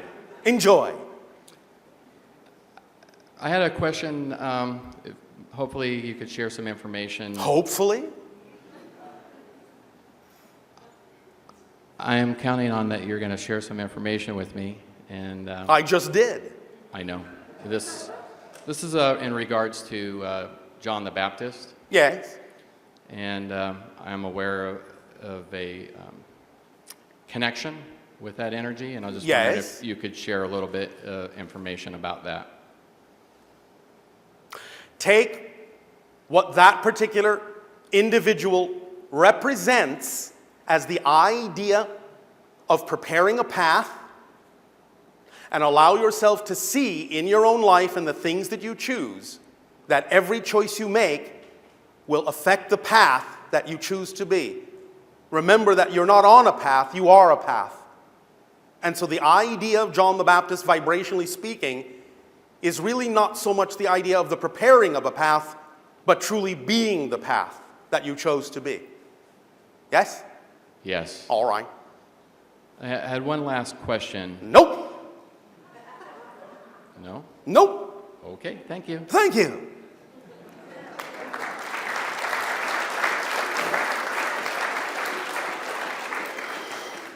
You will get your answer from another. Thank you. Sure. Hello, Bashar. I knew you. Good day. Yes. Speak up, and be bold so that all may hear what you have to share. Okay. Before I used to be connected to a higher level of conscious, and for some reason I'm disconnected. No, you are not. So why I'm not No, you are not. Why I'm not listening to the voice? Because things change, as we said. And as you change, you become a different person, then the connections you have sometimes have to be expressed in different ways. You're making an assumption that you're disconnected, and so you're experiencing the idea of disconnection, but that's only because you made an assumption that you were disconnecting just because something changed. Don't give it a negative meaning, and you won't experience it in a negative way. Understand that things change. Go with the flow. Look for the way in which the connection now expresses itself differently now that you are a different person. Things will never stay the same. Remember, it's the fifth law. Everything changes. Yes? Yes. So never make the assumption that something has gone wrong. Otherwise, that's the only way you can experience it. Assume that something has simply changed in a different form because you have changed. Look for the different form and flow with it. That's what allows you to start investigating and discovering more of yourself. The change is acting like a carrot to lure you. Oh, what happened? What happened? Something has changed. Something is different. I must now go searching for what that difference is. And thus, the change lures you into discovering more of your true being. Wow, that's You're true. never disconnected. You can't be disconnected. If you actually were disconnected, you wouldn't exist. So, you can never be disconnected. It's just that the expression, the format, the presentation changes. Go with the flow. All right? Okay. Because before I used to go to the higher level of conscious so easy, and now it takes me like more time. I have to spend more. Then maybe you need to be expressing the energy some other way. That's what we're saying. Do something different with the energy. May I ask you a question? Sure. Thank you. Are you acting to the best of your ability every single moment that you can on your highest excitement in life? Yes or no? No. Thank you for your honesty. Then that's where you need to apply the information and energy you've already received. Because why should you receive more if you haven't used what you've already been given? Yes? Yes. Don't just keep going back to the well over and over again when your cup is already full. Drink what you've been given, then empty your cup, then you can go back to the well. Yes? Yes. Make sense? Yes. All right. Well, what's holding you back from acting on your highest excitement? Fear. Of? Judgment. Judgment from others? For my family. From your family? Yeah. What have they got to do with your life? Yeah, that's I am not saying that you cannot respect them. I am not saying that you cannot respect their point of view. But it's up to you to decide, whatever it is, whatever point of view they share with you as to what is relevant for you and not relevant for you. Because remember, they have their own lives, you have your own life. Yes, of course, you can reflect things to one another. Yes, you can act as guides for one another, but it's still, bottom line, up to you to decide what's true for you. So, they are not you, you are unique. They can never know exactly what you're experiencing, even though they say they might know.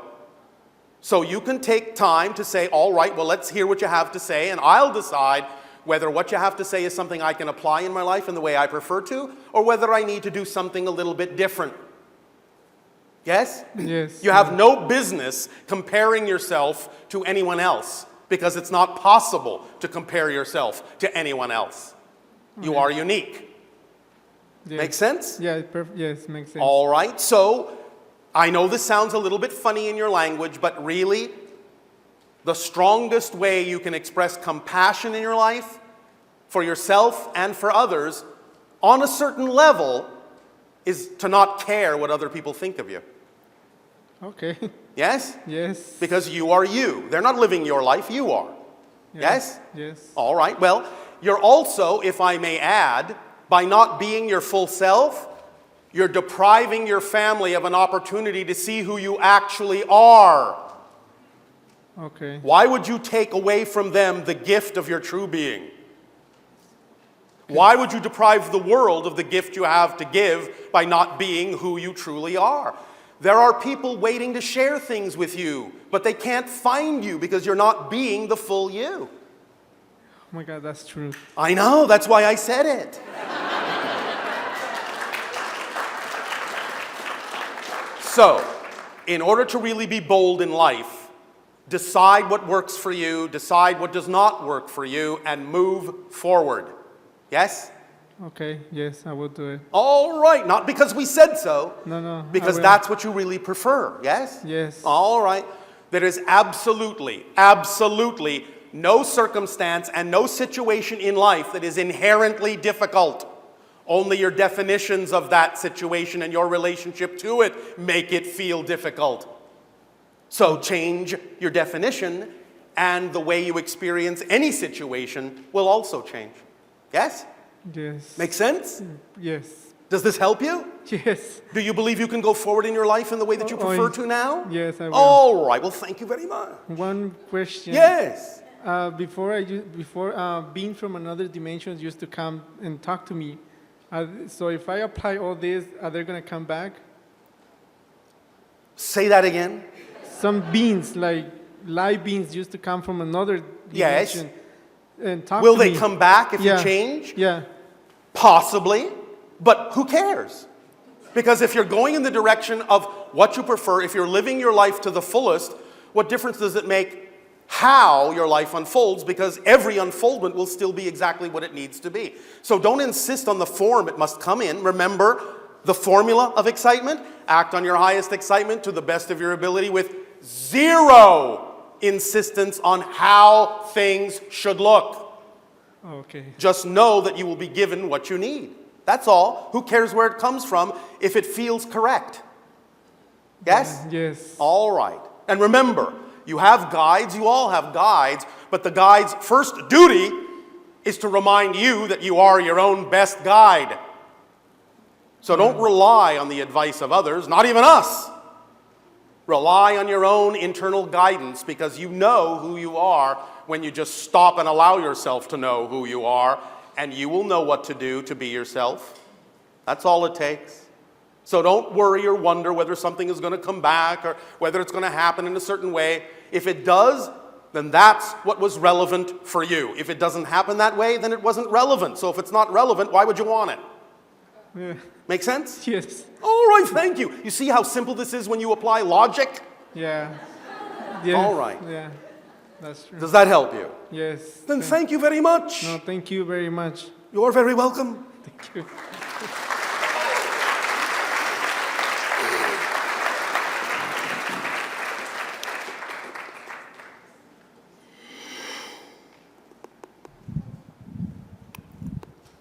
Hello, Bashar. And you, good day. 2 days ago, Speak up. I saw a UFO-like balloon, metallic Yes. figure when I was All right, how exciting. outside of Palm Springs. Yes. What was it about? Let me ask you a question. May I? Sure. There is an airport somewhere nearby you. There are planes taking off from it right now. Yes. What are those planes all about? Carrying passengers Yes, to where? everywhere. Yes. So, why do you think my answer would be different? No, I was curious about where that spaceship was from, or was it a spaceship? Yes. From which? Where's the plane that's taking off from? Pardon me? Where is the plane that's taking off right now? Where is that plane from? Where's it going? The plane that's taking off right now. Right. Where's it going? Where's it from? I don't know. Exactly.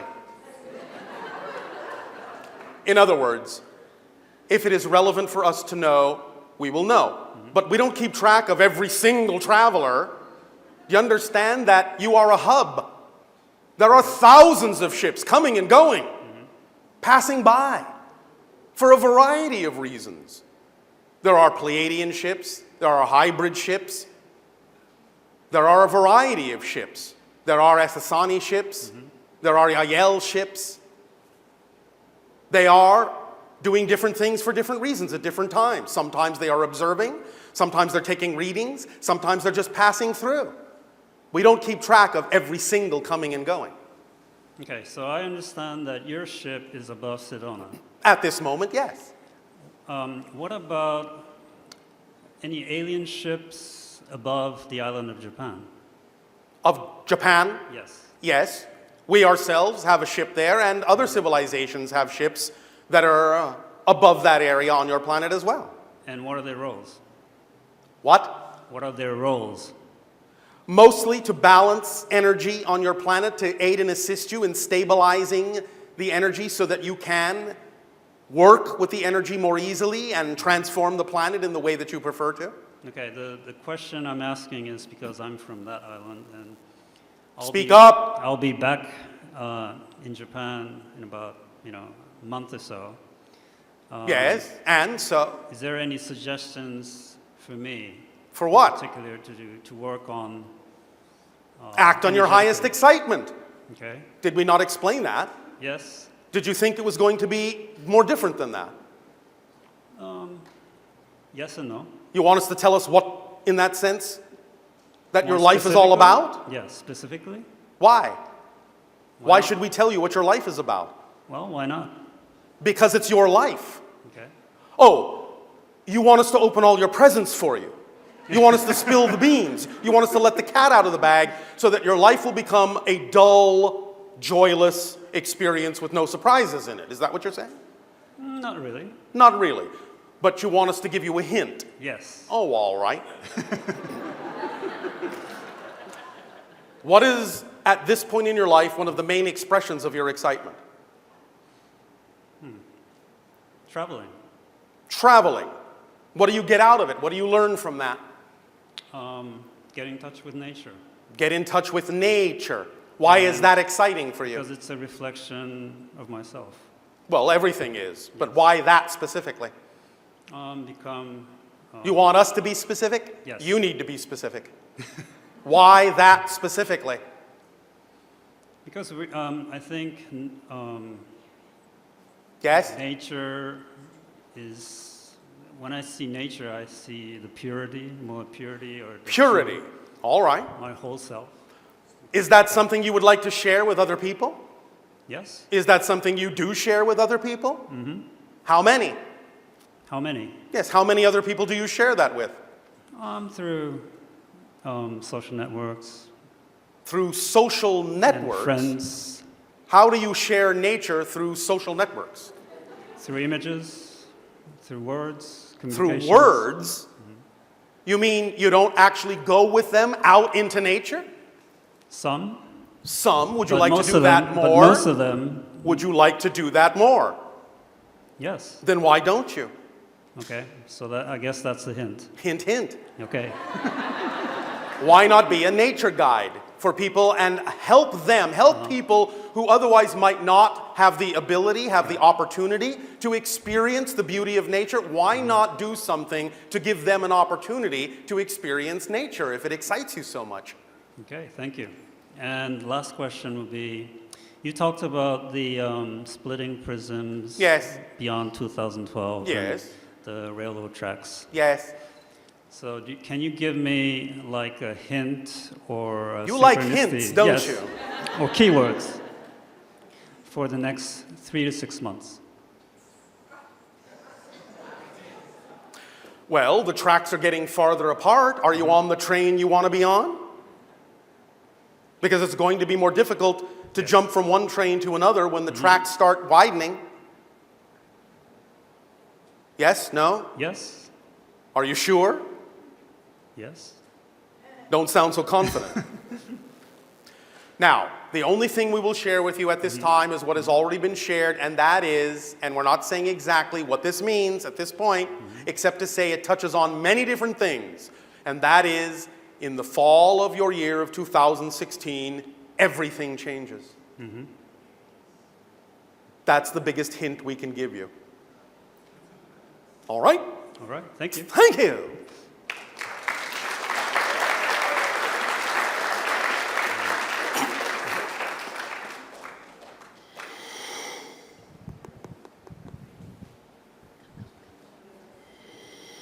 Oh, listen to you all buzzing. Yeah, okay. Hello, Bashar. I know you. Good day. Hi, thank you for inviting me over here. Thank you for inviting me over here to speak to you. You invited yourself. Thank you.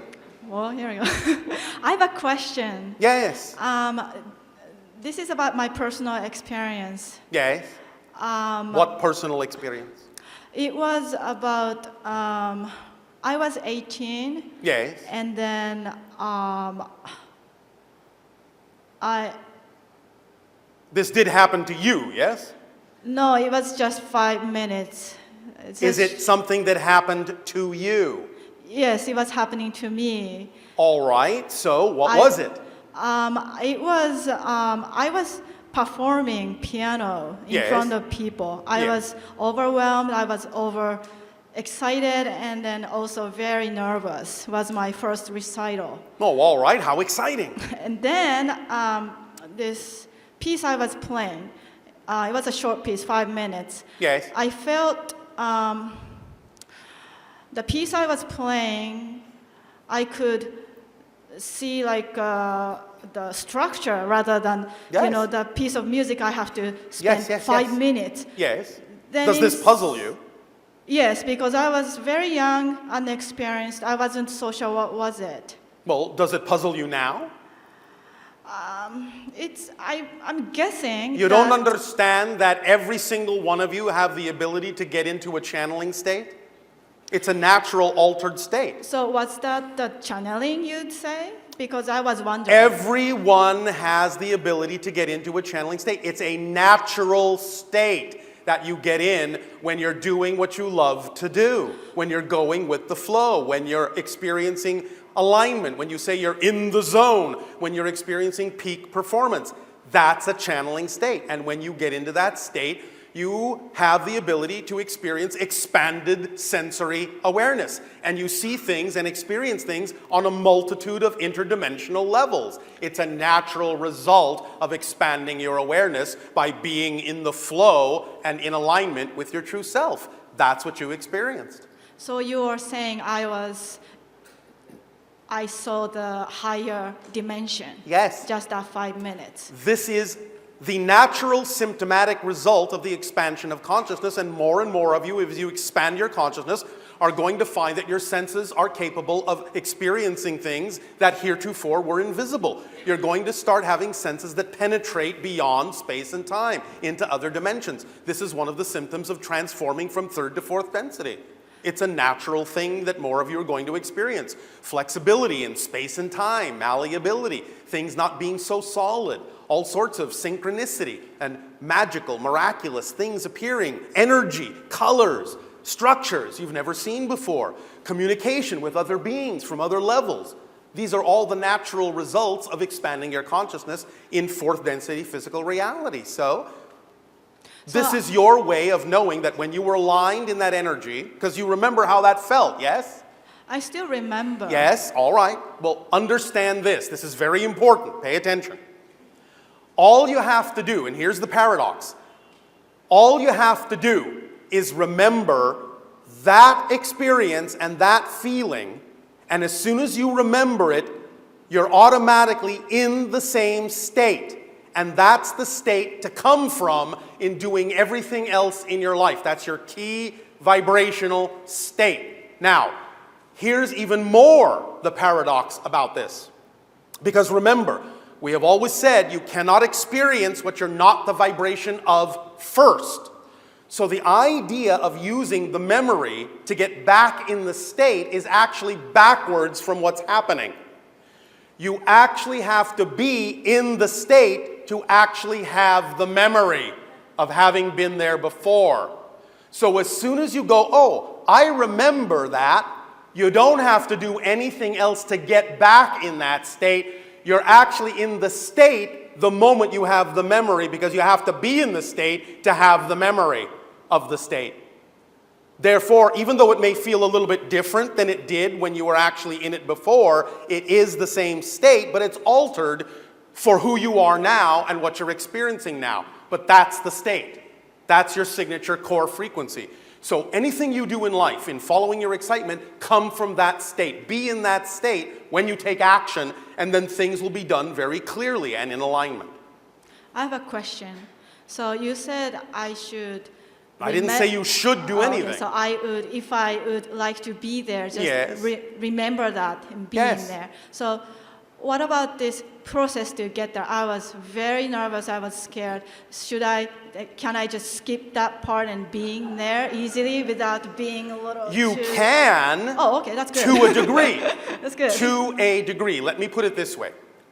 Remember that there is nothing negative about process. Process is the point of why you have a life. You want to experience, to some degree, the process of discovery. That's what it's all about. Unless you forget who you are and go through the process of remembering, you can't discover yourself from a new perspective. That's why you created the experience of space and time. So, you will go through some process because process is the point. The journey is the destination. That's the point of your life, is to go through a process of self-discovery. However, you don't have to associate the idea of process with negativity. And you don't have to assume that you're not spiritual if you're still going through a process. It's just a different kind of process. When you finally cross the threshold in your process where you have let go of all the things that happen to be negative or out of alignment with who you prefer to be, you can still experience the idea of process, but you'll only experience exactly the amount of process you still know you need in order to appreciate the discoveries you make, and you will experience the idea of process in a slightly different way. No longer will it be an issue of letting go of negativity. It will now, once you cross the threshold into positive energy, be a process of letting go of what is simply no longer relevant for you. You understand? Yes. That's the difference. So there is nothing wrong with process. You want the process, or you can't have an experience of self-discovery. So, but you can reduce the process to whatever is minimally necessary for you to have the fullest appreciation of the discovery that you make in that process. And remember, we did give you another tool long time ago called the threshold of believability. That is a very powerful permission slip tool for reducing the amount of process or the amount of time things can take. You want us to remind you of that tool? Yes. Sure. All right. Threshold of believability is this. If you have something in mind, a picture in mind that represents an ideal state of something, then allow yourself the opportunity to create a kind of a time scale and say, all right, here is this thing that I would prefer to manifest. I'm very excited about the manifestation, the experiencing of this ideal circumstance or situation. Now, starting at a time you believe is way more than enough time to manifest it, you start there and go, do I believe, without a moment's hesitation, yes or no, that 20 years is more than enough time to manifest this? Yes, 20 years, no problem. I can see that without a hitch. Do you believe that 15 years is more than enough time for that manifestation to occur? 15 years, that's a long time. Yes, absolutely. I have no problem believing it can manifest before 15 years. Do you believe 10 years is enough? Yes, no problem. Do you believe 5 years is enough? Absolutely, no problem. Do you believe 3 years is enough? Maybe. As soon as you hesitate even for a second to say yes, absolutely, no problem, that's how long it will take with your present belief system. And then you can say, all right, what would I have to believe is true in order for it to take that amount of time to manifest? Find out what that belief is, identify it, integrate it, let it go, take the test again. Do I believe 10 years? No problem. Do I believe 5 years is enough time? Yes, absolutely. 3 years? Yes. Now with my new belief system, absolutely not a problem. 2 years? Yes. 1 year? Maybe. Keep going down, finding the belief that makes it take that much time until there are no more beliefs. Whatever amount of time is left at that point is the natural amount of time the process needs to take for you to have a full appreciation of the creation of that manifestation. That's how it works. It's that simple. Does that help? Yes. You're welcome. Thank you very much. Thank you. But please remember this. 2 important factors. Number 1, the definition of manifestation is not bringing something to you you don't have. It's making visible what's already here by matching its frequency. You already have everything you need, you just don't know it yet because you can't see it because you're not the wavelength of it yet. It's important to understand that that's a very important distinction in the idea and the definition of manifestation. Number 2, many people on your planet use this concept of visualization to manifest things, and that's all well and good as a permission slip, but many of you are not using visualization in the most powerful way you could be. If you have a visualization of what you believe is the ideal reality, that's all well and good. But that visualization, that picture of seeing yourself in that ideal reality, number one, needs to be seeing yourself after the fact of that reality happening, because you know that once something has already happened, that's a very different energy than waiting for it to happen, isn't it?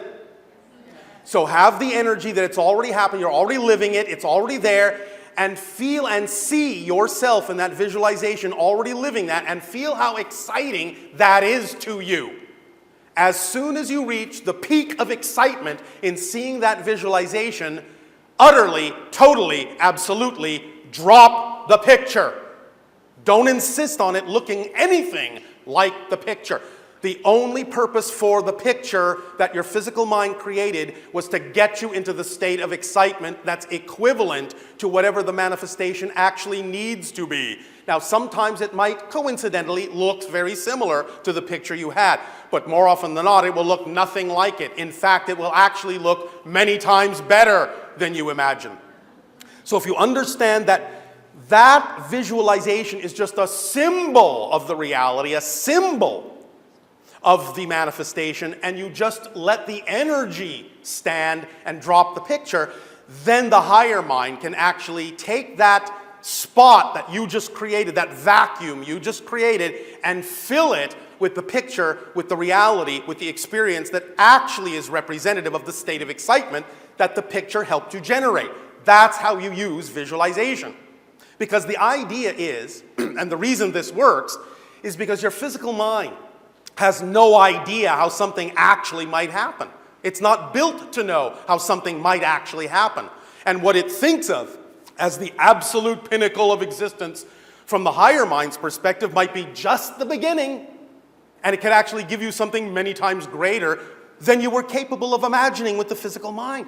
So if you understand that the visualization that your physical mind is capable of generating is actually a limitation on how magnificently the manifestation could happen, you would drop it like a hot potato. Because you don't want to limit the way it could happen if you know it could happen many times more powerfully. Would you? No. So don't think that you have to maintain that particular image. Just let it generate the excitement. Hand the excitement over to your higher mind. Let the higher mind bring you whatever it needs to bring you, and always assume that the next thing that happens is part of your excitement, part of the path of leading you to everything you need to be led to. Give it a positive meaning, and you will see that it will have a beneficial and positive effect. That's how it works. Does that help you? Yes? No? Maybe? Yes. All right. Well, thank you. Hi, Bashar. Andrew, you good day. Actually, listening to you talk to the others in front of me. Speak up, speak up. Listening to you answering the other people that spoke before me, yes, pretty much answered a lot of my questions. How synchronous of you. And I just want to know how I can further manifest at the higher level as you spoke. So it didn't answer all your questions. Yeah. Are you already forgetting the formula we gave you at the beginning of this transmission? I've been using it. Then what else do you believe you need? More tools. More tools? You want to complicate your life, not simplify it then. Yes? I want it simple.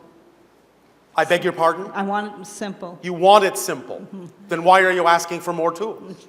Because it seems I need more than manifesting it to happen. Why does it seem that way? And what is it you expect to happen? Changes. Changes aren't happening? You just changed billions of times in the last few seconds. There has been good changes, but I just need to be more... Here's one tool. You are always changing, but you don't believe you are. When you understand how thoroughly you're changing every moment, and actually buy into how thoroughly you become a different person every moment, you will experience what it is you need to experience that is relevant for the change you now know has actually happened. You're always changing. You can't help but change. You change literally billions of times per second. When you understand that, it's not about how do I learn to change, it's about what what do you want to define the next change to be? Who do you want to define yourself to be as the next person?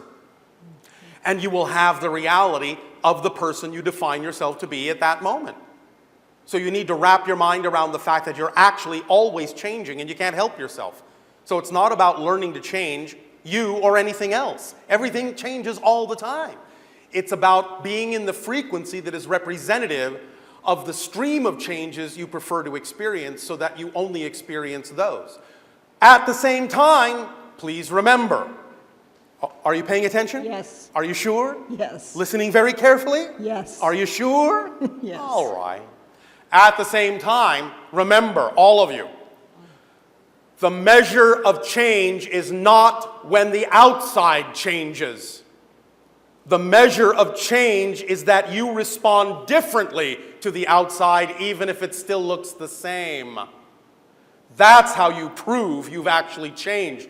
Because if you've really changed, if you're really in alignment with the vibration you prefer to be, you couldn't care less what the outside looks like or what happens out there. And as soon as you actually stop caring whether the outside changes to match the things you prefer, then because that's a true change, the outside will have no choice but to change to reflect it. But as long as you make the change within you conditional on the outside having to change to reflect it, that means you haven't changed and therefore the outside never will. It's like saying I'm looking in a mirror and I'm seeing my reflection frown. Well, I'm going to stand here and I'm going to wait and I'm not going to smile until that reflection smiles first. You'll be standing there forever. But when you decide, oh, heck with this, I don't care if the reflection smiles, I'm going to smile because that's what I prefer to do. Then suddenly you look at the reflection and go, oh, the reflection is smiling. How magical, what a coincidence. But the idea is you have to not care that it is going to smile back. Just let it be the mirror that it is and change within yourself because that's what you prefer, regardless of whether the mirror changes or whether it's even there. That's the secret to manifestation. Do you understand? Yes. Does this help? It does. Thank you. You're very welcome. Is that enough tools for now?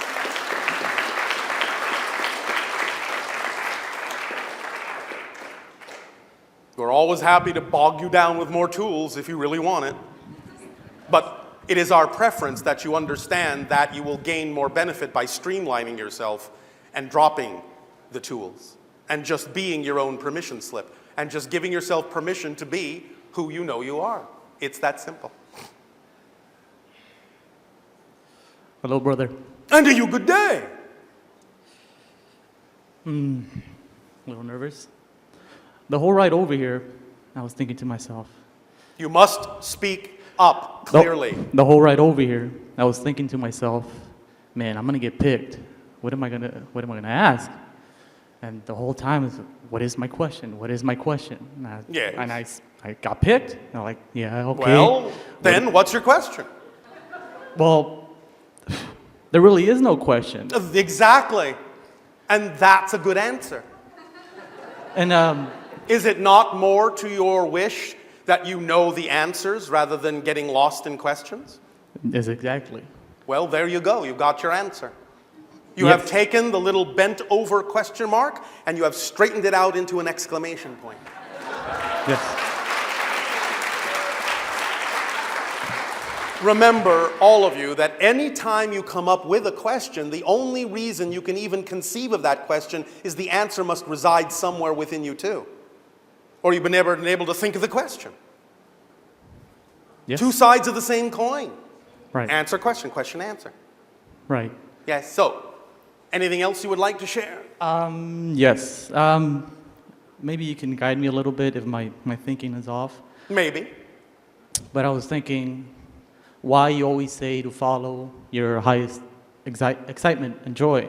Yes, I explained that. Yeah, you did, but I was kind of ignoring you and thinking... Oh, all right. Then perhaps we'll return the favor.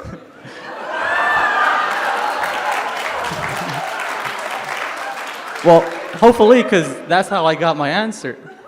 You know, I was kind of got out of my own way. Exactly.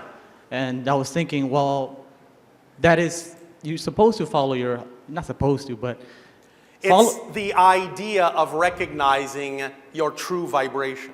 Right. It's your body's translation of the frequency of your true core being. That's why. Because that means when you act on it, you're in alignment with yourself. It's the compass needle pointing to your magnetic north. At the same time, yes, the idea of simply going into whatever state you went in to give yourself the opportunity to answer it for yourself is exactly the point. And remember, all of you, that in these dialogues that you're having with us, you're actually only talking to your own higher self anyway. You're just using us as a mask to give yourself permission to let it be all right to do so. We are happy to function as that reflective mask. And it doesn't mean we're not our own reality and not our own autonomous being, but what you're speaking with right now is your own higher mind. Because you're creating this in your reality out of your own consciousness. So anything you are hearing us say to you, you're saying to yourself. Yes. All right. Anything else? I guess there is, but it would kind of contradict what I'm just saying. That's all right. Because even a contradiction, even a polarity, you know, has to issue from the same central source. So all you're doing again is simply seeing the other side of the same coin. Okay. So what's the so-called contradiction? I'm really fascinated with the idea of being a breatharian. Yes. And I was wondering if you can give me a permission slip or a boost to get further in that destination or path. All right. Well, I can easily suggest that if you stop eating and stop drinking, yes, you'll know very quickly whether you are at the stage to be a breatharian or not. Right. It's that simple. Yeah. But trust how your life unfolds. If something like that is truly relevant for you, you're going to automatically attract through synchronicity all the information you need to allow you to create that experience. If you don't attract it, it's not relevant for you. It's that simple. When we said excitement functions as a complete kit, we really mean complete.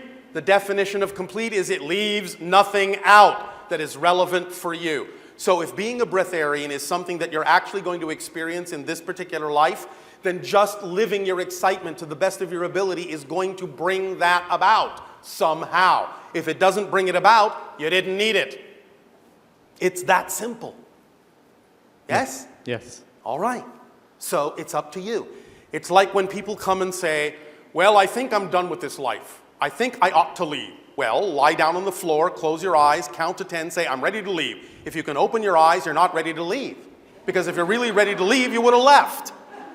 Mm-hmm. You understand? Yes. Let it be obvious. That's what we're saying. Let your life unfold in a way that's obvious to you. It doesn't have to be mysterious on all these levels. Yes, it's a great mystery. That's a wonderful thing to explore. But these things don't have to be mysterious. Let it be self-evident. And many things will answer themselves.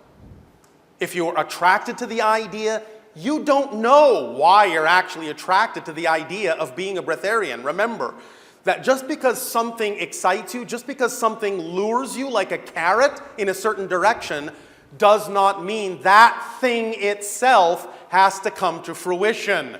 It may only need to lure you in a certain direction just to get you, well, off your butt.